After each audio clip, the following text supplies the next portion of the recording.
অর্থাৎ অন্তর্বর্তীকালীন সময়ে যারা ক্ষমতায় ছিলেন, এরা অন্তর্বর্তীকালীন তো আমাদের সঙ্গে প্রধান প্রতারণা করেছে। উপদেষ্টা কালচারাল ফ্যাসিস্ট বলে আমাকে, আমার সঙ্গে শেখ হাসিনার ছবি আবিষ্কার করুক তো ফারুকের বউয়ের তো ছবি আছে, ফারুকের তো ছবি আছে, পলককে জড়ায় ধরে ছবি আছে, পলকের সঙ্গেও কি কাজ করেছে, কোথায় কোথায় কি কি কাজ করেছে, কি কি সরকারি সুবিধা নিয়েছে, এগুলো আমরা জানি না। আমার বন্ধু আছেন প্রধান উপদেষ্টাকে বিশ্ব বাটপার ডাকেন, এটা কম হয়ে গিয়েছে।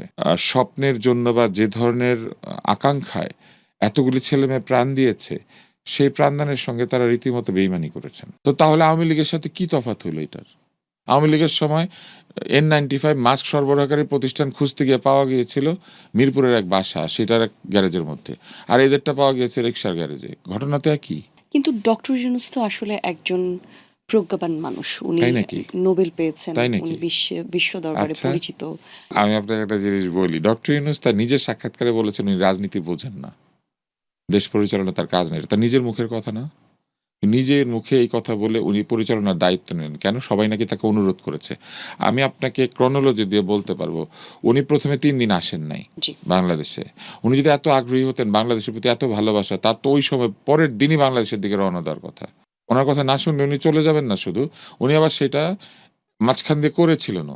নাহিদ ইসলাম একদিন বের হয়ে এসে বলল যে ডক্টর ইউনূস তাকে বলেছেন উনি পদত্যাগ করবেন।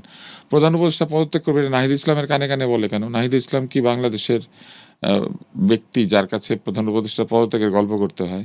প্রধান উপদেষ্টা পদত্যাগ করবেন, এটা তার ক্যাবিনেটকে বলবেন। ইদানিং আপনি মানে বেশ এই বিষয়গুলো ঘুরে ফিরে আসছে, অর্থাৎ অন্তর্বর্তীকালীন সময়ে যারা ক্ষমতায় ছিলেন, এরা অন্তর্বর্তীকালীন তো আমাদের সঙ্গে প্রধান প্রতারণা উপদেষ্টা করেছে। সহ এই যে আপনি মোস্তফা সরোয়ার ফারুকের কথাই বললেন, ওনাদেরকে নিয়ে আপনি অনেক বলবো না, সমালোচনা কারণ করছেন। যখন কালচারাল ফ্যাসিস্ট আমাদেরকে বলা হয়েছে, এরা প্রতিবাদ করেছে।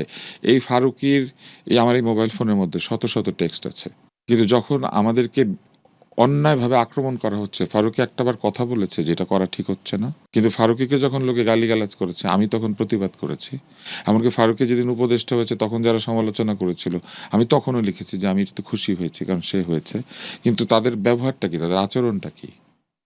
তো বলবো না, কালচারাল ফ্যাসিস্ট বানিয়ে আমাদেরকে প্রকাশ্যে অপমান করার একটা প্রক্রিয়া তৈরি করা হয়েছে, তাতে আমাদের কিছু আসে যায় নাই। কারণ মানির মান কিংবা অসম্মান সবই আল্লাহ তাআলার হাতে। কিন্তু এই যে প্রক্রিয়াটা চালু হয়েছিল, তারা কাউকে বাধা দিয়েছিল? তারা এটা চেয়েছে যে এই জিনিসগুলি হোক বাংলাদেশে। কেন চেয়েছে তারা এটা? তারা চেয়ে তো বাংলাদেশকে তারা ভালোবাসে চেয়েছে বলে। কারণ তারা এই সমাজের চাদরটাকে ধ্বংস করে দিতে চেয়েছে। তারা শুধুমাত্র নিজেদের ক্ষমতা, নিজেদের প্রতিপত্তি এটাকে সংহত করতে চেয়েছে। আমি আপনাকে একটা জিনিস বলি, কালচারাল ফ্যাসিস্ট বলে আমাকে, আমার সঙ্গে শেখ হাসিনার ছবি আবিষ্কার করুক তো ফারুকের বউয়ের তো ছবি আছে, ফারুকের তো ছবি আছে, পলককে জড়ায় ধরে ছবি আছে, পলকের সঙ্গেও কি কাজ করেছে, কোথায় কোথায় কি কি কাজ করেছে, কি কি সরকারি সুবিধা নিয়েছে, এগুলো আমরা জানি না? এটা বললে হবে? সে যে উপদেষ্টা হয়েছে কিভাবে হয়েছে? কিভাবে হয়েছে? ডক্টর ইউনূসের একটা প্রতিষ্ঠান আছে সুখী, সেই সুখী সমস্ত বিজ্ঞাপন ফারুকি বানিয়েছে, এবং সে কাকে দিয়ে তদবির করিয়েছে এই উপদেষ্টা হওয়ার জন্য, এটা তো আমরা জানি। কাকে দিয়ে? এটা আমি বলতে চাই না, আচ্ছা, কারণ বলতে চাই না এই জন্য যে সেই ব্যক্তি আজকের দিনেই অত্যন্ত বৃহৎ একটি পদে পৌঁছে গিয়েছেন, এবং তার কাছে সে পৌঁছেছে তার জামাতাকে আশ্রয় করে, মেয়ের জামাতাকে আশ্রয় করে। এটা সবাই জানে, কে জানে না? এবং তারা কিভাবে এই বাংলাদেশে কার পুত্র কন্যা বা কোন স্কুল কলেজে আমি যাই নাই, আমি পয়সা নিয়ে গিয়েছি, কিংবা আমি কোনোখান থেকে সুবিধা নিয়েছি? এই যে দিনের পর দিন আমি সারা বাংলাদেশে বিতর্কের জন্য গিয়েছি, কেউ আমাকে টাকা দিয়ে নিয়ে গিয়েছে। মোটিভেশনাল স্পিকাররা লাখ লাখ টাকা নেয়, আমি নিয়েছি। কিন্তু স্যার এখানেই আসলে একটা প্রশ্ন জাগে। এই জন্য আমরা কালচারাল ফ্যাসিস্ট, কারণ আমরা সত্যিকার অর্থে সংস্কৃতির সেবা করেছি। এই যে এত এত বিতর্ক শিখিয়েছি, আমি বিতর্কের সংগঠন বানিয়ে সেটা দিয়ে এনজিও বানিয়েছি, আমি বিদেশ থেকে টাকা এনে এটা করেছি, পকেটে পয়সা খরচ করেছি আমরা।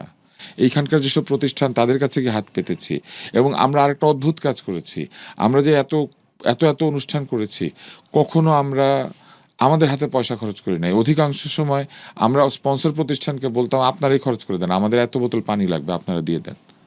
আমরা পানিটাও কিনি নাই। এই জন্য কিনি নাই যে আমরা আর্থিক জায়গাতে দুর্নীতি হয় সেজন্য টাকা ছুঁই নাই, এবং সেই সবের প্রতিদান আমরা এখন পাচ্ছি না। এই যে গালিগালাজ, যে অন্যায়, যারা আমাদেরকে এই কথাগুলি বলেছে তারা কারা? তারা আমাদেরই আশেপাশের বন্ধু বান্ধব। এই যে কালচারাল ফ্যাসিজম নামে একটা শব্দকে কয়েন করলো, যখন এটা বলা হচ্ছে, এই ফারুকী সাহেব, এই আসিফ নজরুল, এই রেজওয়ানা হাসান, এরা কেউ প্রতিবাদ করেছে? কিন্তু রেজওয়ানা হাসানের স্বামীকে যখন তুলে নিয়ে গিয়েছিল, আমি প্রতিবাদ করেছিলাম ওই সময়, আওয়ামী লীগের ওই কঠিন শাসনের সময়। ফারুকের শনিবার বিকেল যখন বন্ধ হয় আমি প্রতিবাদ করেছিলাম। শনিবার বিকেলে আমার আগ্রহ কি, আমি কি সিনেমার লোক? কিন্তু আমি অধিকারের পক্ষে কথা বলার চেষ্টা করেছি যে মানুষকে অধিকার দিতে হবে। রেজনা হাসানরা যখন পরিবেশ আন্দোলন করেন, সেই বিশ্ব সাহিত্য কেন্দ্রে বসে বসে তারা পরিবেশ উদ্ধার করেন, সেই পরিবেশ আন্দোলনের পক্ষে কারা কাজ করেছে? আমি কি তাদের ওইখানে গিয়ে কমিটির সদস্য হয়েছে? হই নাই, কিন্তু আমি তো ওই কাজে সাহায্য করেছি। আজকে যে বিশ্ব সাহিত্য কেন্দ্র, সেখানে আমি কত বছর কাজ করি, 42 বছরের বেশি। পয়সা নেই। কিন্তু এই দেশের আসলে যারা দেশকে সমৃদ্ধ করতে চাইলো, যারা দেশকে আবজে রাখতে চাইলো, যারা চিন্তা করলো যে দেশকে এই বিপদের সময়ে আসলে দেশকে সঠিক পথে পরিচালনা তারা করতে চান, সেই মানুষগুলোর কাছ থেকে তাহলে কি আমরা প্রতারিত তারা হয়েছি? প্রতারণা করেছেন এবং তারা চূড়ান্ত প্রতারক। আমার এক বন্ধু আছেন, প্রধান উপদেষ্টাকে বিশ্ব বাটপার ডাকেন। এটা কম হয়ে গিয়েছে, কিন্তু আসলে সত্যিকার অর্থেই তারা বাটপারি করেছেন। আমাদেরকে যে স্বপ্নের জন্য বা যে ধরনের আকাঙ্ক্ষায় এতগুলি ছেলে মেয়ে প্রাণ দিয়েছে, সেই প্রাণদানের সঙ্গে তারা রীতিমতো বেইমানি করেছেন। আপনি আমাকে বলেন না, একটা জুলাই জাদুঘর তারা তৈরি করেছেন, সেখানে কতগুলো প্রতীকী কবর তৈরি করেছেন। অথচ সেইখানে তারা যেটা করতে পারতেন, প্রত্যেকটা শহীদের নামে একটা বৃক্ষরোপণ করতে পারতেন, প্রত্যেকটা গাছের চারার নিচে সেই শহীদদের নামটা লিখে রাখতে পারতেন, শহীদদের প্রত্যেকের নাম সেখানে লিখে একটা চমৎকার অরণ্য তৈরি করা যেতে পারতো। সেটা না করে তারা কি করেছেন? কতগুলো ভুয়া কবর তৈরি করেছেন। এটা কি? এটা তো হাস্যকর ব্যাপার। এই কাজটা করা ঠিক হয়েছে? ফারুকি তার মনের ইচ্ছা মতো, ওইটা কি তার সিনেমার সেট? এই জাদুঘর কি তার সিনেমা? তার বউকে দিয়ে কাজ করিয়েছেন, এটা কনফ্লিক্ট অফ ইন্টারেস্ট না? তার স্ত্রী সেটার অন্যতম পরিকল্পক। তিনি ডকুমেন্টারি বানিয়েছেন, সেই ডকুমেন্টারি বানানোর সময় তিনি কি প্রক্রিয়া করেছেন সেটা কিন্তু তিনি তার নিজের লেখার মধ্যে বলেছেন। কি করেছেন জানেন? টাকা নাকি লাগে, সেজন্য বিনিয়োগকারী জোগাড় করে এনেছেন। সেই বিনিয়োগকারীকে লাভের প্রতিশ্রুতি দিয়েছেন যে আপনি যদি এই ডকুমেন্টারিতে টাকা খাটান তাহলে আপনি এত টাকা পাবেন। সরকারি টাকা নিয়ে এটা করা যায়? আপনি আগের থেকে কাউকে লাভ নির্দিষ্ট করে টাকা খাটাতে বলতে পারেন? আর সরকারের কাজ কি এরকম টাকা খাটানোর কাজ? সরকারের কাজে টেন্ডার হবে, একটা প্রসেস আছে, প্রকিউরমেন্ট প্রসেস মেনে maintain সেই করে কাজটা যেতে হবে। করতে জি। হবে। সেইখানে যে টেন্ডার করেছে সে যদি ভুল টেন্ডার করে, তার লস হবে, তার আর্নেস্ট মানি বাজেয়াপ্ত হবে, সে কাজ করতে পারবে না। কিন্তু ডক্টর ইউনূস তো একজন বিদ্বান লোক। কিন্তু এই উনি ডকুমেন্টারিগুলি যে বানানো হয়েছে, এই ডকুমেন্টারিগুলি আপনি দেখেছেন? আমি দেখেছি। বাংলাদেশের অধিকাংশ লোক দেখে নাই, কিন্তু ডকুমেন্টারি নাকি তৈরি হয়েছে। সেই ডকুমেন্টারিগুলিতে যারা বিনিয়োগ করেছেন তারা প্রফিট নেবেন, সেই জন্য তাদেরকে বলা হয়েছে আপনারা টাকা খাটান। এবং তারপরে ভুয়া কোম্পানি বা একেবারে অদৃশ্য কোম্পানি বা যে কোম্পানি, একটা নাকি ব্যাটারি রিক্সার গ্যারেজ সেই ঠিকানায়। তো তাহলে আওয়ামী লীগের সাথে কি তফাৎ হলো এটার?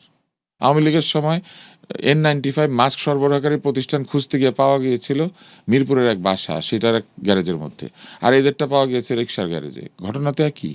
কিন্তু ডক্টর ইউনূস তো আসলে একজন প্রজ্ঞাবান মানুষ। উনি তাই নাকি? নোবেল পেয়েছেন, তাই নাকি? উনি বিশ্ব দরবারে আচ্ছা। পরিচিত এবং ওনাকে সবাই সম্মান করে। দেশের ওই কঠিন সময়ে ছাত্ররা এবং দেশের সব রাজনৈতিক দল একসাথে মিলে চিন্তা করলো যে ডক্টর ইউনূসই একমাত্র ব্যক্তি যিনি আসলে দেশের ভার এখন গ্রহণ করতে পারেন।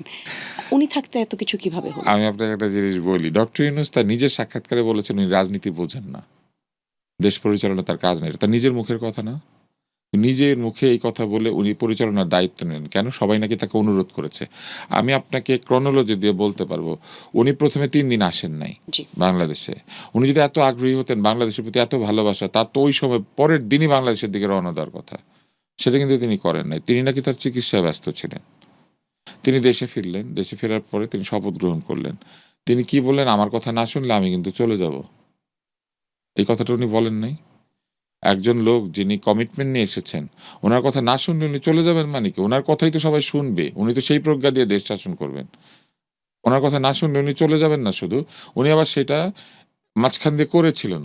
নাহিদ ইসলাম একদিন বের হয়ে এসে বলল যে ডক্টর ইউনূস তাকে বলেছেন উনি পদত্যাগ করবেন। প্রধান উপদেষ্টা পদত্যাগ করবেন, নাহিদ ইসলামের কানে কানে বলে কেন? নাহিদ ইসলাম কি বাংলাদেশের ব্যক্তি যার কাছে প্রধান উপদেষ্টা পদত্যাগের গল্প করতে হয়? প্রধান উপদেষ্টা পদত্যাগ করবেন এটা তার ক্যাবিনেটকে বলবেন।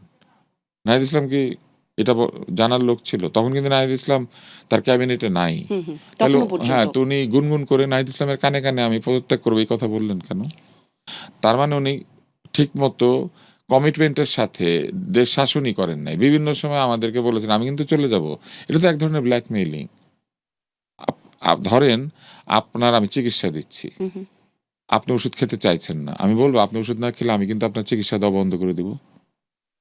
উল্টা আপনি কিভাবে ওষুধ খাবেন সেটা আমি আপনাকে বুঝিয়ে বলবো, যাতে আপনি ওষুধ খান। এটাকে বলে কমপ্লায়েন্স। রোগী যাতে কমপ্লায়েন্ট হয়, এই জন্য ডাক্তার তাকে উৎসাহিত করে।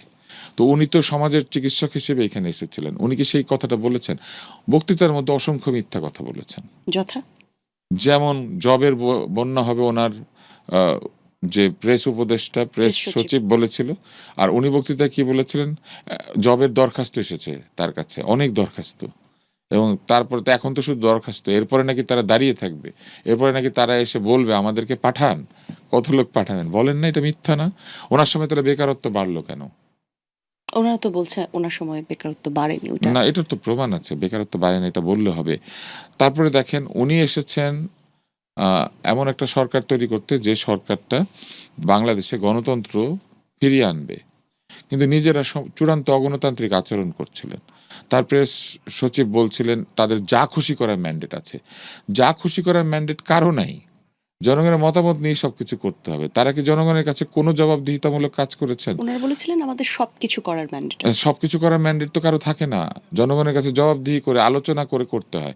ওনাদের যেহেতু তখন কোনো সংসদ ছিল না, তাহলে তাদের জনগণের সাথে কথা বলা উচিত ছিল। উল্টো তাদের সময় মব সন্ত্রাস তৈরি করে দেশের প্রধান দৈনিক পত্রিকাতে অগ্নিসংযোগ করা হয়েছে, বিভিন্ন পত্রপত্রিকাকে গালিগালাজ করানো হয়েছে, বিভিন্ন জায়গাতে সম্মানিত ব্যক্তিদেরকে মুখ বন্ধ করানোর জন্য, সামাজিকভাবে হেয় করার জন্য প্রক্রিয়া চালানো হয়েছে। সেইটারই অংশ হিসেবে এই কালচারাল ফ্যাসিস্ট, অমুক ফ্যাসিস্ট এগুলো চালু করা হয়েছে।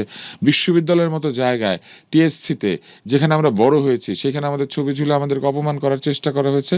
এবং ওনার নিয়োজিত ভিসি, প্রক্টর, তারা তো সেখানে কোনো বাধা দেয় নাই। যারা এই কাজগুলি করেছে বিশ্ববিদ্যালয়ে, তারা তো বহিরাগত।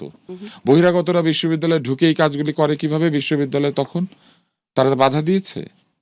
সেখানে শিক্ষকদের ছবি ছিল, তারকাদের ছবি ছিল। খেলোয়াড়দের ছবি আমাদের ছিল। কথা বাদই দেন, খেলোয়াড়দের কথা বাদই দেন। ওখানে সুনেরা তাসনিম এবং ওই যে আরশ খান, তারপর সাকিব খান, এদের ছবি ছিল। এদের কি অসুবিধা? এরা কি, এরা বালক বালিকা একদম। তারা শেখ মুজিবুর রহমানের জন্মদিনে না, মৃত্যুর দিনে মৃত্যুর শোক দিনে প্রকাশ তারা শোক করেছে। প্রকাশ করেছিল। কারোর জন্য শোক প্রকাশ করা কোথাও তারা নিষিদ্ধ করেছিল? কারোর জন্য কেউ শোক প্রকাশ করতে পারবে না? মানে এটা কোথায় লেখা আছে? এটা তো পারার কথা। এবং এটা করা তো কোনো অন্যায় কিছু না। তারা কি মানুষের শোক প্রকাশ করার অধিকারকে রহিত করে দিয়েছিলেন? তারা না বলেছিলেন যে তারা একটা মুক্ত স্বাধীন সমাজ তৈরি করতে এসেছেন? তাদের আলী রিয়াজ না সারাদিন বলতো যে ইনক্লুসিভ সমাজ তৈরি করবে। ইনক্লুসিভিটি কি তারা দেখিয়েছেন? তারা তো এক্সক্লুসিভ ছিলেন। দেশের অধিকাংশ মানুষকে তারা তাদের প্রজা হিসেবে গণ্য করেছেন। কেন বলছেন? তারা কি কথা বলেছেন? যেমন ধরেন তারা কমিশন তৈরি করেছিলেন। আমি আমার ব্যক্তিগত অভিজ্ঞতার কথা বলি। স্বাস্থ্য সংস্কার কমিশন করেছেন। সেখানে স্বাস্থ্য সুরক্ষা আইন নিয়ে কথাবার্তা হবে। এই আইনটা নিয়ে সবচেয়ে বেশি কাজ করেছি আমি বাংলাদেশে। এবং এই আইনটার কোথায় ভুল ত্রুটি, এটা নিয়ে আওয়ামী লীগের আমলে আমি সমালোচনা করেছি। একাধিকবার ক্যাবিনেটে এরা পাশ হবে, সেই সময় সংবাদ সম্মেলন করে, পত্রপত্রিকায় লেখালেখি করে, টেলিভিশনে গিয়ে হাজির হয়ে এটাকে বাধা দিয়েছি আমরা। কেন দিয়েছি? কারণ এই স্বাস্থ্য সুরক্ষা আইন রোগীর অধিকার এবং চিকিৎসকের অধিকার দুইটাকে ক্ষুণ্ণ করে। অত্যন্ত বাজে আইন। আমি একটা উদাহরণ দিই আপনাকে। ওইখানে এক জায়গায় লেখা ছিল যে ডাক্তারের চেম্বারে যদি পর্যাপ্ত আসন না থাকে, তাহলে ডাক্তারের 3 মাসের জেল অথবা 50,000 টাকা জরিমানা, অথবা দুইটাই হতে পারে। এখন আমি আপনাকে জিনিস বলি, ডাক্তার কি করে জানবে যে কোন একটা নির্দিষ্ট সময়ে তার চেম্বারে কতজন লোক এসে হাজির হবে? ডাক্তার যত জনপ্রিয় হয় তার চেম্বারে তত ভিড় বাড়ে। তাহলে এখন যদি তার চেম্বারে ভিড় হয়, সেটার জন্য ডাক্তার দায়ী, নাকি তিনি যে ভালো ডাক্তার সেই কারণে সেখানে ভিড় হচ্ছে? এখন কেউ ঢুকে বললে আসন নাই, তাহলে তার নামে মামলা করা যাবে। তো এটা একটা আইন হলো। এবার আপনি মজার জিনিস চিন্তা করেন, ধরেন আপনি 25টা চেয়ার রেখেছেন, 26 নম্বর লোকটা সে চেয়ার না পেলে সে আপনার নামে অভিযোগ করতে পারবে। কিন্তু আমাদের দেশে যারা ডাক্তারি করেন তারা খুব ভালো করে জানেন, ডাক্তারের চেম্বারে অনেক সময় মায়েরা আসেন, বাড়িতে বাচ্চা দেখার সুযোগ নাই, 2 বাচ্চা কোলে নিয়ে মা চলে আসে। অনেক সময় একটু অবস্থাপন্ন পরিবারের যারা সদস্য, তারা কাজের বুয়া নিয়ে পর্যন্ত ডাক্তারের চেম্বারে চলে আসে বাচ্চা খেয়ালে। তো উনি যে একজন রোগীর সঙ্গে 4 জন আসছেন, 5 জনের জন্য চেয়ার দেওয়া কি ডাক্তারের দায়িত্ব, নাকি খালি রোগী এবং রোগীর অ্যাটেন্ডেন্ট, অথবা শুধু রোগী? কারণ অ্যাটেন্ডেন্ট অনেক সময় ডাক্তারের চেম্বারই থাকতে পারে, হুইল চেয়ার থাকবে, লোক থাকবে, কেউ আসলে আগে থেকে বলবেন যে আমার হুইল চেয়ার লাগবে, নামবেন, অ্যাটেন্ডেন্টই তাকে ক্যারি করবে। এই রোগীরাই যখন ব্যাংককে যায়, যখন কলকাতায় যায়, তখন কি বাচ্চা কাচ্চা, বুয়া, দারোয়ান সব সাথে নিয়ে আসে না? কিন্তু এই আইনটা কি আসলে তাহলে বাস্তবিক? ফার্মেসিতে যারা ডাক্তারি করে তারা আসন কোথায় দিবে? ফার্মেসিতে তো রোগীরা গিয়ে বসার জায়গা থাকে না, গ্রামে গঞ্জে ফার্মেসিতে ডাক্তাররা ডাক্তারি করে না। তো এরকম অসংখ্য উদ্ভট আইন ছিল। তো সেই স্বাস্থ্য সুরক্ষা আইন নিয়ে কথা হবে, স্বাস্থ্য সংস্কার কমিশনের একজন আমাকে ফোন করে বলে কি, আপনার কাগজপত্রগুলো আমাদেরকে দিয়ে দেন। কেন? আমি আসি আপনাদের সঙ্গে কথা বলি, আপনারা তো ইন্টারভিউ করছেন, সবার সাথে বসছেন। তারা এই কাজে যে আমার একটা অবদান আছে এটা অস্বীকার করবে না, কিন্তু আপনার কিন্তু আমার কাজগুলো কাগজপত্রগুলি নিবে। তো এটা বলার পরে আমি বললাম যে এই কাগজপত্র আমি ডাস্টবিনে ফেলে দিব, তোমাকে এইভাবে দিব কারণ আমি যে কাজ করেছি সেটার একটা আমার কোনো স্বীকৃতি নাই, এটা তো থাকতে হবে, আমি তো এটা কাজ করেছি এতদিন ধরে। আচ্ছা, এই বলে কি না আপনাকে নিয়ে আমাদের আপত্তি আছে। কি আপত্তি বলো? সেটা আর বলতে পারে না, কিছুই না। আমি ওইখানে গেলে ওখানে যে অর্ধেক লোকের চাইতেই স্বাস্থ্য ব্যবস্থা সম্পর্কে আমার বুদ্ধি বেশি বা আমার জ্ঞান বেশি এটা প্রমাণিত হবে, তাদের চাইতে বেশি কাজ করেছি আমি সেটা প্রমাণিত হবে। সেই জন্য এটা এই স্বাস্থ্য সুরক্ষা কমিশনের যিনি চেয়ারম্যান, স্বাস্থ্য সংস্কার কমিশনের চেয়ারম্যান ছিলেন, তিনি এবং তার দলবল এই স্বাস্থ্য সুরক্ষা আইনে গিয়ে সই করে এসেছিলেন আওয়ামী লীগের সময়। এবং এই স্বাস্থ্য সংস্কার কমিশনের যিনি চেয়ারম্যান ছিলেন তার মেয়ে আর মেয়ের জামাই তাদের নিজের প্রতিষ্ঠানে ঔষধ বিক্রয়ের কন্ট্রাক্ট নিয়ে যাদের কাছ থেকে ওষুধ নিয়েছেন তাদের কাছে 10-12 কোটি টাকা বাকি করে তারপরে বাকি শোধ করে না। এরা করবেন স্বাস্থ্যের সংস্কার? অর্থাৎ যে কথা আসলে আপনি শুরুতে বললেন। তারপরে দেখেন আরেকটা কাজ করেছেন, তারা ওইখানে বাংলাদেশ সফর করতে শুরু করেছেন। স্বাস্থ্য বিষয়ে তারা জ্ঞান নেবেন। তারা কোথায় গিয়েছেন জানেন? স্বাস্থ্য বিষয়ে জানতে সুন্দরবনের কাছে, কয়লা বিদ্যুৎ কেন্দ্রে, কাপ্তাই জলবিদ্যুৎ প্রকল্পে। আপনার কি মনে হয় কাপ্তাই জলবিদ্যুৎ প্রকল্প এবং কয়লা বিদ্যুৎ কেন্দ্রে স্বাস্থ্য নিয়ে কি হতে পারে? তারা তারা বেরু করেছেন, বেরিয়েছেন আর কি, সরকারের পয়সা খরচ করে।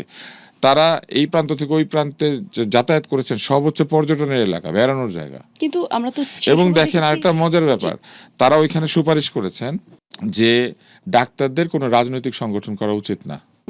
তাহলে যখন তারা আলোচনা করবেন তখন কি শুধু রাজনৈতিক সংগঠনগুলির সাথে কথা বলবেন? কিন্তু ডাক্তারদের যে কয়টি সংগঠনের সঙ্গে তারা কথা বলেছেন সবগুলি রাজনৈতিক সংগঠন। একটা অনুষ্ঠানে আমি স্বাস্থ্য সংস্কার কমিশনের অন্যতম একজন ব্যক্তিকে প্রশ্ন করলাম যে আপনারা এইভাবে কয়লা বিদ্যুৎ কেন্দ্র আর কাপ্তাই বিদ্যুৎ কেন্দ্র দেখতে গেলেন কেন? বলে কি, আমরা প্রফেশনাল হ্যাজার্ড বা এই যে কাজের ক্ষেত্রে যে বিপদ আছে সেটা জানার জন্য গিয়েছি। বিদ্যুৎ কেন্দ্রে কি হ্যাজার্ড হতে পারে? আপনি আমাকে বলেন তো, বাংলাদেশের স্বাস্থ্য ব্যবস্থায় বিদ্যুৎ কেন্দ্রে কাজ করার ফলে সৃষ্ট যে হ্যাজার্ড সেটার পরিমাণ বা সেটার ইম্প্যাক্ট কতটুকু? এই সব উদ্ভট কাজকর্ম তারা ওখানে বসে বসে করেছেন আমাদের করের পয়সা খরচ করে। কিন্তু অন্তর্বর্তীকালীন সরকারের সময় তারা যখন বিদেশে গেলেন বিভিন্ন কাজে, এই যে এই ফারুকি বলেন, এগুলো নিয়ে লেখালেখি হয়েছে যে সবচেয়ে কম সংখ্যক মানুষ নিয়ে বিদেশে যাচ্ছেন, পয়সা কম খরচ করছেন অন্তর্বর্তীকালীন সরকার। মিথ্যা, একদম মিথ্যা। আপনার মনে আছে জুলকারনাইন সায়েদ তার একটা রিপোর্টের মধ্যে বলেছিল যে লন্ডনে বেড়াতে গিয়ে কত টাকার রুম ভাড়া করেছে, কত টাকার রুম ভাড়া করেছিল। ওনারা নাকি বাংলাদেশের টাকা বাঁচায়। আরেকটা মজার জিনিস শোনেন, এই যে তারা বিভিন্ন জায়গাতে গিয়েছেন, তারা চিকিৎসা করানোর জন্য বিদেশে গিয়েছেন। স্বাস্থ্য উপদেষ্টা বাংলাদেশের স্বাস্থ্য ব্যবস্থার 12টা বাজিয়ে হামের টিকা নিয়ে গড়বড় করে তিনি নিজে কিন্তু সিঙ্গাপুরে গিয়ে সরকারের টাকায় চিকিৎসা নিয়েছেন। ধর্ম উপদেষ্টা বিভিন্ন দেশে গিয়ে চিকিৎসা নিয়েছেন বিদেশে। তারপরে সালেউদ্দিন সাহেব অর্থ উপদেষ্টা, তিনি গিয়ে বিদেশে চিকিৎসা নিয়েছেন। এবং আরেকটা মজার ব্যাপার আছে, ফারুকিও বিদেশে গিয়ে চিকিৎসা নিয়েছে। আপনি আমার বলেন ফারুকির অসুখ কি? ফারুকির অসুখ কি আমি তো জানি, এই ফোনের মধ্যে আছে। যখন তার আগে অসুখ হইতো তো আমার কাছে জিজ্ঞেস করতো, সর্দি কাশি থেকে শুরু করে বিভিন্ন কিছু। ওর কি এমন অসুখ হয়েছে যেটার জন্য বিদেশে গিয়ে দেখাইতে হয়েছে? কি অসুখ? কিন্তু এই সব কিছু কি করে ডক্টর ইউনূস স্যার আমলে সব কিছু হলো? এবং তখন আসলে অন্তর্বর্তীকালীন সরকারের যেই সম্মান, যেই ভালোবাসা সাধারণ মানুষ, কোন ডাক্তার তাকে রেফার করেছিল? হ্যাঁ, যে সম্মান, যে ভালোবাসা। কিন্তু বলেন কোন ডাক্তার তাদেরকে রেফার করেছিল বিদেশে যাওয়ার জন্য? বাংলাদেশে কোন ডাক্তার তাদেরকে বিদেশে যাইতে বলছে? তারা নিজের ইচ্ছা বিদেশে গেছে। কিন্তু এটা আসলে কেন তাহলে দেখা হলো না? আপনার কি মনে হয় এগুলো তো তারা করেছে, এগুলো তো তারা পুরো করেছে, বিষয়গুলো জানতেন এবং সেই বিষয়গুলোকে আসলে আপনি আমাকে বলেন, একটা খাল খনন হবে, ময়লা পরিষ্কার হবে, সেখানে 6-7 জন পাওয়ারফুল লোক লাল গালিচা বিছিয়ে দিয়ে হেঁটে হেঁটে ভেকুর উপরে উঠলেন, যেটাকে এক্সকাভেটর, বাংলাদেশের লোকজন একটা অদ্ভুত নাম দিয়েছে ভেকু। এরকম অদ্ভুত নাম একটা দেশে চালু হতে পারে, বুঝছেন? এটার নাম এক্সকাভেটর, লোকে বলতে পারে না, সেই জন্য এটা ভেকু। সেই ভেকুর উপরে যে লাল গালিচা দিয়ে তারা উঠে গেলেন। তো এগুলা কি একটা উৎকট দৃশ্য না?